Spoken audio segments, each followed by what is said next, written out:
Hello friends, welcome to this video. In this video we'll be discussing something really interesting and important.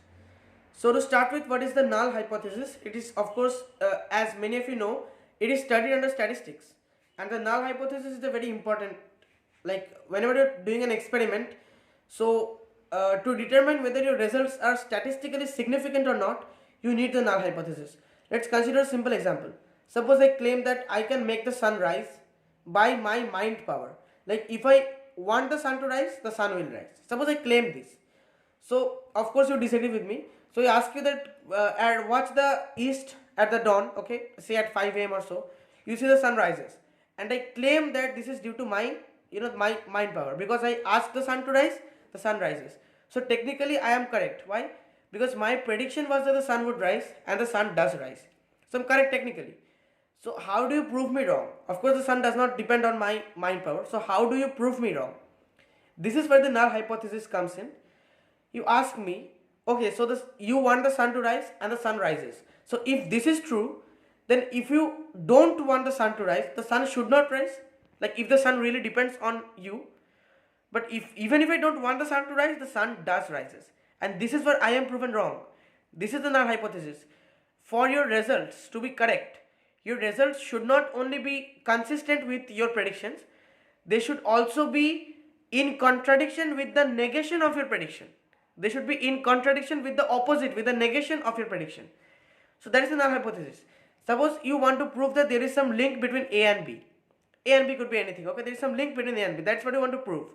In this case, your null hypothesis will be that there is no link between A and B. So if you find that the probability for the null hypothesis to be true is very small, the p-value as we call it is very small, then you can reject the null hypothesis and your data is correct. I mean, it is statistically significant, and there is an arbitrary value of 0.05. So if the p-value is less than 0.05, your results are statistically significant. And if it is greater than that, then you cannot just ignore the null hypothesis. You need to take into account the null hypothesis, and your results are not statistically significant, they are statistically insignificant. Now the problem is why most of research, most of the scientific research which involves statistical analysis and null hypothesis, p-value, etc.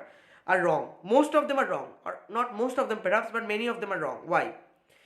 The problem is this, that in scientific research often it is the case that the big picture is not made available to the public. Let me give a simple example.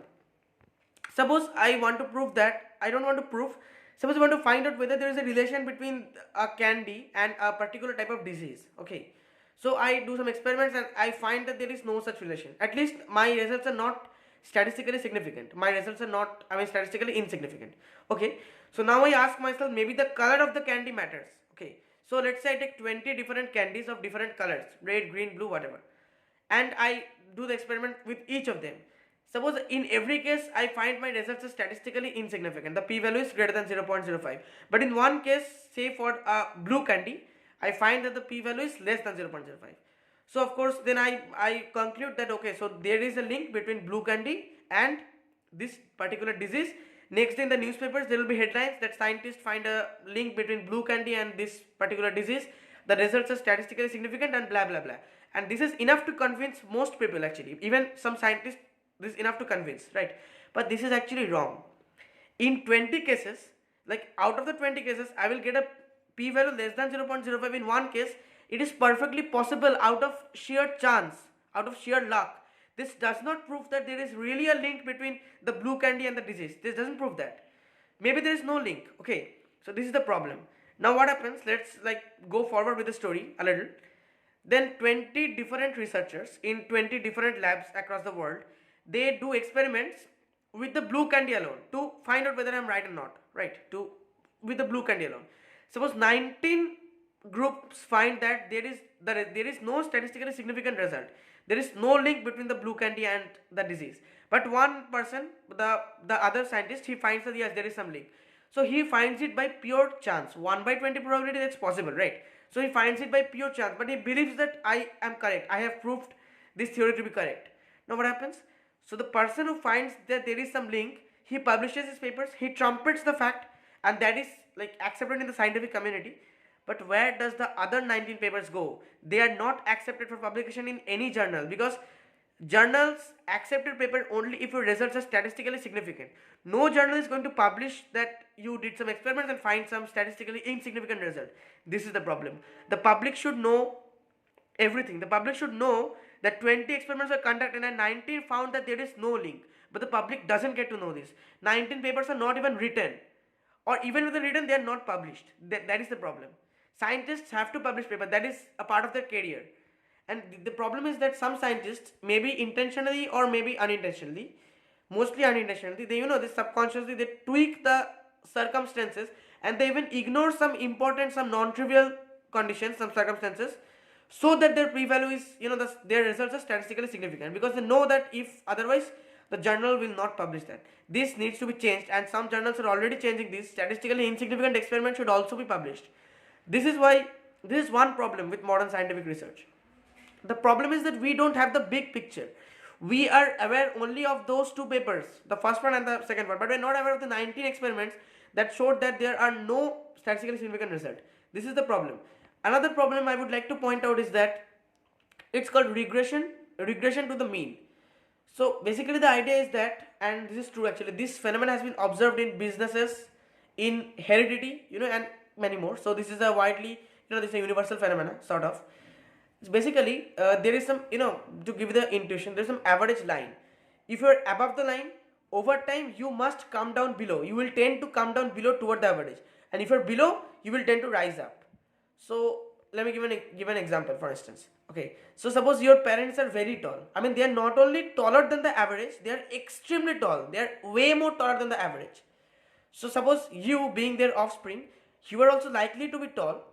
You are likely to be taller than the average. You will be taller than the average, but you will not be as tall as them. Why? Because to start with, your parents, I said, were extremely tall. So to justify being extremely tall, only heredity isn't enough. Only the height of your grandparents is not enough to justify your parents being extremely tall. That plays a role. Of course that plays a role, but to a very little extent. Your environment, the nutrition you received while you were growing up, while you were a baby, all these things also matter to determine your height, right? So maybe your parents got lucky in some cases, in those cases, suppose in the environment and in nutrition, etc. And that is why they ended up being so tall. But the chance that you will also get lucky in exactly the same way is very less. That is why you are not likely to end up as tall as your parents, though the heredity plays a part. The heredity is not the only thing, but it plays a part. So you are likely to end up taller than the average, but not as tall as them. So this is how basically what happens is that your parents are extremely tall. They were away from the average line, but you turn out to be nearer to the average line than them.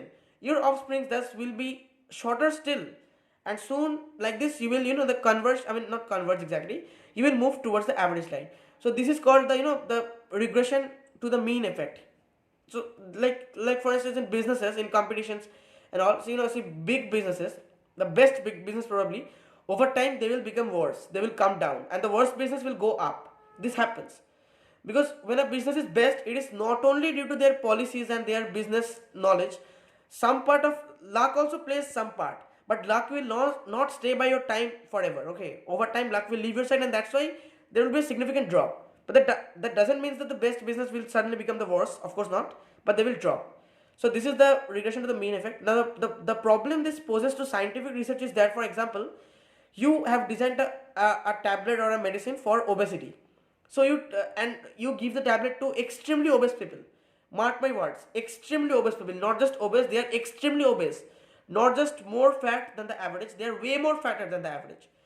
So if that is the case, then over time, over some months or maybe even years, it is guaranteed that they will become less obese. Whether you give them the tablet or not, whether you give them the medicine or not, they will become less obese just due to this rule. And suppose you find that they will become less obese, so you will be tempted into believing that yes, my tablet worked. Well, that may not be the case actually. So this also, as you can understand what the problem is, this can pose a threat to scientific research. So I hope this video was interesting and enjoyable. By the way, I got all this information. I got interested in these fields by reading a book, and that is a very important, it's a very interesting book and a great book. It's Jordan Ellenberg's book, How Not to Be Wrong. How Not to Be Wrong, the hidden maths of everyday life. The author explains the power of mathematics, and see, according to the author, mathematics is just an extension of our common sense by using different means. That is the point he tries to make, and he gives many enjoyable examples and illustrations in the book.